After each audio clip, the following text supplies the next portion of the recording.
Hello. I think I'm live. I think I'm on. Today, what I want to talk about is Valentine's Day. I want to talk specifically about what love is, what I've seen in my own life. My name is Ali Schwager. Welcome to 10 Points to Ponder, where we like to talk about all the things that get you canceled: race, politics, Jesus, and manhood. So here we are, February 13th, and I'm enjoying the day, even though the Eagles lost the Super Bowl. But I really enjoyed the weekend because I had a Super Bowl party at my house, and my wife, Jewel, my wife of 20 years, just did so much work to make a great time for my kids, my friends, my son's friends, and it's like such a blessing, how she served and was so selfless and organized things. And, of course, we tried to help here and there, but really she did most of the work. And I, and then today I turn to Valentine's Day and I just think about, you know, what actual love is, as opposed to kind of the butterflies in the stomach, the that feeling of, you know, the first touch of the hand, like, looking into someone's eyes, late night phone calls, like all those things that we enjoy at first, and then um, that that really are maybe an affinity, a great liking of someone, maybe even lust, but aren't that sustainable type of love that after 20 years I got a wife who still wants to bless me so much. And, the Super Bowl party is just one example of it. But, my wife blesses me in so many ways. And I hope and pray that I'm the type of man that um, blesses her. And so when I think about what true love is, you can't get away from talking about the love chapter, right? Love is patient, love is kind. 1 Corinthians 13 keeps no record of wrong.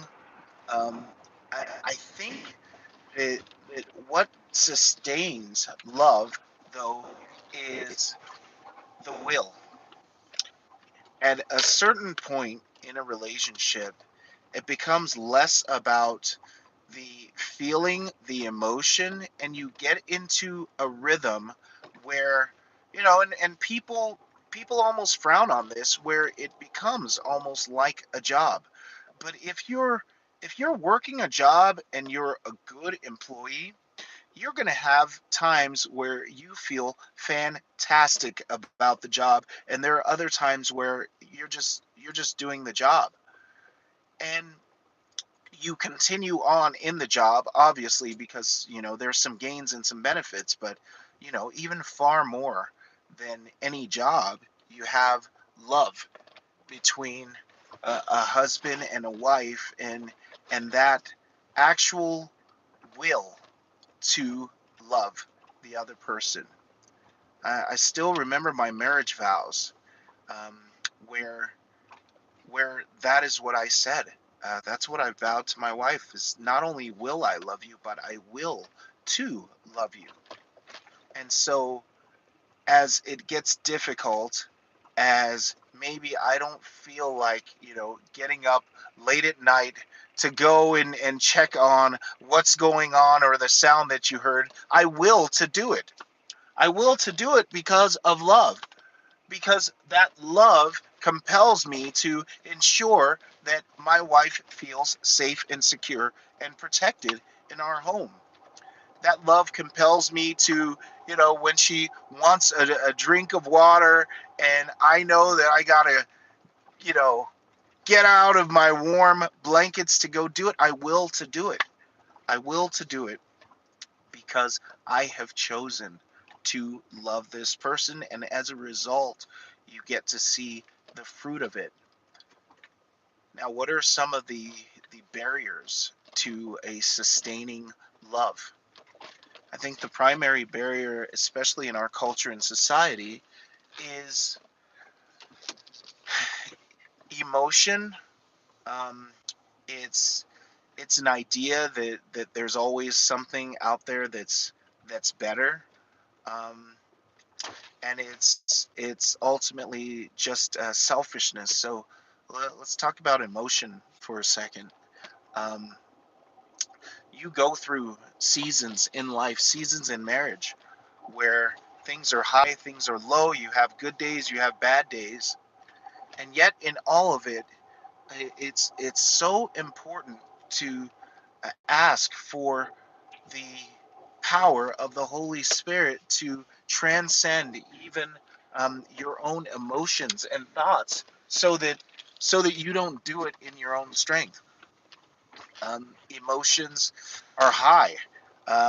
Emotions can drive you to certain things, and what I've found is that a lot of times we have these really hard emotional outbursts, especially in marriage, because we let things just build up and fester, right?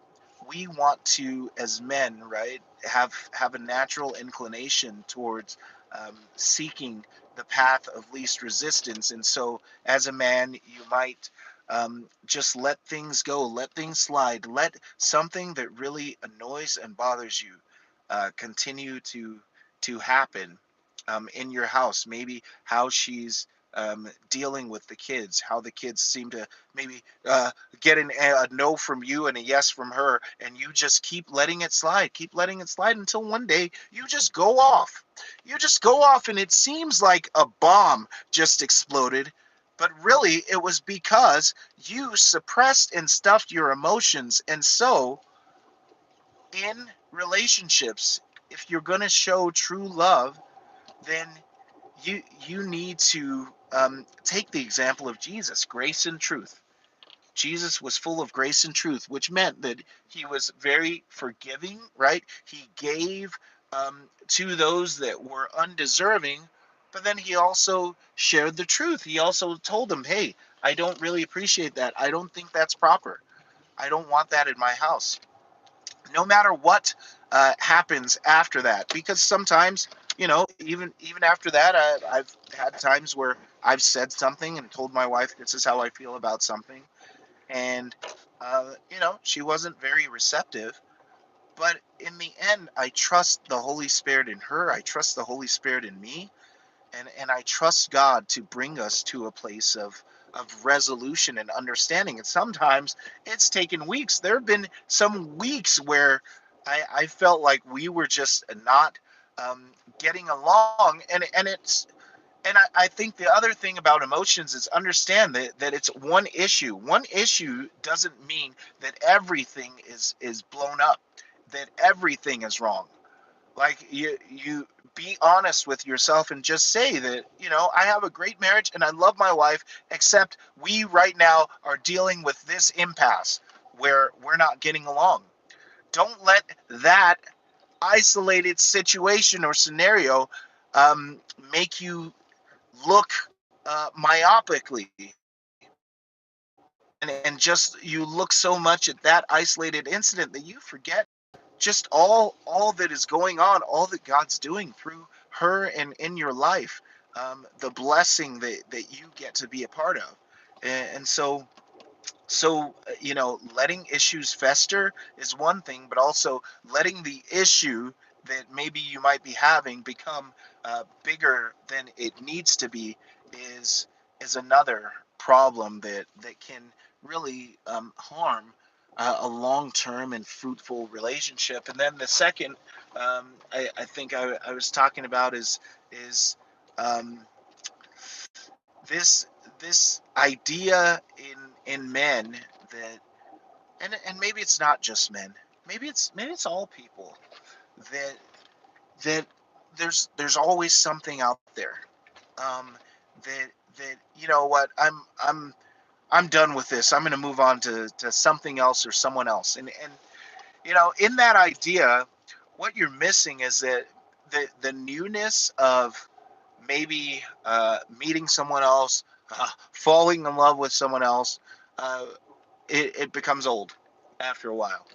And that person as well won't meet your expectations. And I love this proverb that I try to share with my boys a lot, which is, um, oh gosh, I don't want to misquote it. I think it's Proverbs 30, 30, something like that. It's like, it says basically, just like hell and the grave are never satisfied, the eyes of men are never satisfied. This is why when you look through the Bible and look through history at the kings, right? Solomon would have 1,000 concubines and 1,000 wives, and David would multiply wife after wife after wife, because the eyes of men are never satisfied. They're insatiable. Therefore, if you're dissatisfied with the one wife that you have, or dissatisfied with the relationship that you have, and then you go to another seeking satisfaction, you'll never find it, because satisfaction is not to be found in another person. That dissatisfaction is something that has to be brought to the Lord, so that the Lord becomes your fulfillment, and the Lord becomes the very power that gives you integrity, the very power to look, acknowledge, you know what, this woman is beautiful, she's very attractive, but she's not my wife. So it doesn't matter. If she's beautiful for the sake of her future husband. And you just move on from that. It gives you that power, because now you understand that your satisfaction is never going to be found in a woman. You're never going to be satisfied just, I got this beautiful. Here's a woman that now makes me a man. A woman's not going to make you a man. Having the most beautiful woman, the most, that everybody wants, right? There's a song by, oh gosh, what's his name from American Idol, the country guy, that he wants to be the guy with the girl that everybody wants to know. Um, you know, maybe, maybe, but basically, what the premise of that is saying that because he has this girl, now people look on him as this great guy, because obviously he's a great guy because he's got a beautiful woman by his side. Although those people don't go home with him and don't see the attitude that she has, and don't see how dirty she is, and don't see all of these other things. And so that's why the Proverbs tell us, especially Proverbs 31, right? The charm is deceitful. Like beauty is deceitful. That you should not, as a man, be looking for um, outward adornment. Now, I'm not saying it's not important to be attracted to your wife. Obviously, it is. But all of these outward things do not in any way substitute for a gentle and a quiet spirit. There's nothing else that's a substitute for peace of mind. And so a lot of times we think that there's always something better out there. But man, cultivate and be a part of peace of mind. And this peace of mind, this peace that a woman can provide, the inward peace that comes from the Holy Spirit, but also you as a man can do quite a bit to cultivate that peace, make her feel secure in who she is, secure in her place as your wife, secure enough that she now wants to um, really build and make a home for you and for your children, a lasting home that you'll get to see your children's children, and be an example for future generations to come, be an example for people who maybe haven't had the best families. And so it's very important. to understand that the eyes of men are never satisfied, and that and to pray for integrity and faithfulness, especially as a man. And this is kind of the double-edged sword, um, as a man, because the more that you are blessed to have a wife that cares for you, uplifts you, strengthens you, the more confidence that you end up having, the better of a man that you want to be. I mean, even more financially successful, even more organizationally successful. You start to do great things, and those great things that are a result of, um, to borrow my favorite Rihanna song, of being under this wife's umbrella. Ella, Ella, a, a, a, a, a, right? As that are a result of, this wife just, always knowing that you have a friend in a home. These very things are the things that will cause other women to be attracted to you, to just see you, and they're like, oh my gosh, this is the type of man I want, not knowing that you become that man because of the woman that you married. I mean, case in point, I think of my life, I think of like all my jobs, and I just think, wow, my wife has been an instrumental part of every, I guess, facet or aspect of my life in which, someone might look at me and think, oh, he's really successful, he's really doing this, he's really doing that. Like, even working out, like, I didn't like working out that much, but having, knowing that my wife works out and stuff, it makes me want to, you know, be strong and get physically healthy. It makes me want to be spiritually healthy, knowing that I married a wife that loves the Lord. I want to be the lead and take the lead. So I get spiritually healthy, emotionally healthy. I want to be the support. I want to understand how I can support her, how I can be a blessing, and so all of these things end up coming from just being married. And it's really ironic that the blessings that you receive from this wife end up being the very things that cause other women to, maybe look at you and uh, want you for themselves, but you have to understand, like, what's the source of all of these things. And you need to be faithful, but then also I think you need to understand that love, it's the will to love. It's that faithfulness, that is most desired in a man, that is most desired in a man.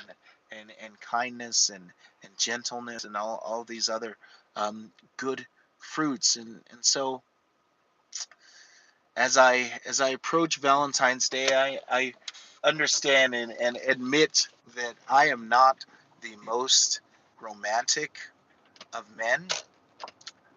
um, I try, but it's just not on my mind. But I do know this, that that my wife knows that I love her.